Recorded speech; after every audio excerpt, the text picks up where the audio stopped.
Choisis bien tes mots, car ce sont eux qui créent le monde qui t'entoure. Vous n'êtes jamais trop jeune pour mener et vous ne devriez jamais douter de votre capacité à triompher là où les autres ne l'ont pas été. Il y a ceux qui disent que le destin est au-delà de notre contrôle. Que nos destinées ne sont pas à notre portée. Mais je sais mieux. Notre destin vit en nous. Il suffit d'être assez courageux pour le voir. Ne vous comparez pas aux autres. C'est comme ça que vous commencez à perdre confiance en vous.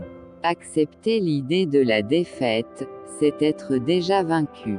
Chaque fois que vous faites un pas en avant, vous dérangez quelque chose ou quelqu'un. Aimez ceux qui vous haïssent, bénissez même ceux qui vous maudissent. Faites du bien même à ceux qui vous font du mal, envoyez des fleurs même à ceux qui vous envoient des flèches meurtrières.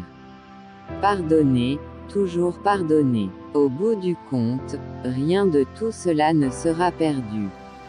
Rien ne se perd, tout se transforme. Aidez les bonnes personnes à obtenir la bonne information et ils feront les bonnes choses.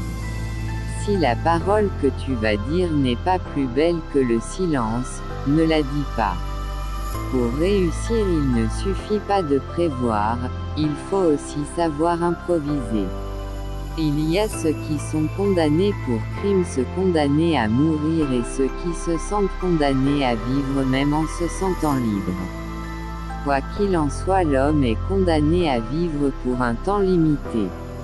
La vie est ce qu'elle est pour nous tous, seul le destin fait la différence. Le vrai sage est celui qui demeure dans l'ombre, car il n'a rien à prouver.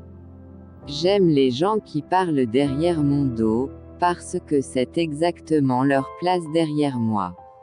J'ai appris que le courage n'était pas l'absence de peur, mais le fait de la vaincre. L'homme courageux n'est pas celui qui ne ressent pas la peur mais celui qui domine cette peur. Ceux qui disent que la vie n'est qu'un assemblage de malheurs veulent dire que la vie même est un malheur. Si elle est un malheur, la mort est donc un bonheur. Un jour, tu te rends compte que personne n'écoute tes histoires, t'étais un jeune cool, maintenant t'es plus qu'un oncle bizarre. Que pouvez-vous faire pour promouvoir la paix dans le monde? Rentrez chez vous et aimez votre famille. Je n'ai jamais laissé personne me convaincre de ne pas croire en moi.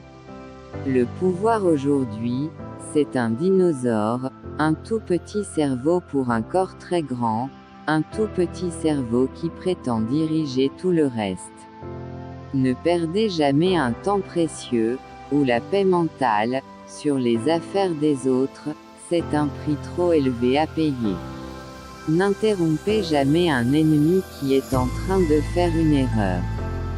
Votre réalité vous appartient. Arrêtez de perdre du temps à regarder la réalité de quelqu'un d'autre tout en ne faisant rien pour la vôtre. Mieux vaut faire une pause quand les choses ne vont pas bien dans sa vie, que de continuer à avancer dans la mauvaise direction. Allez-y doucement avec vos succès, mais n'hésitez pas à clamer haut et fort vos erreurs.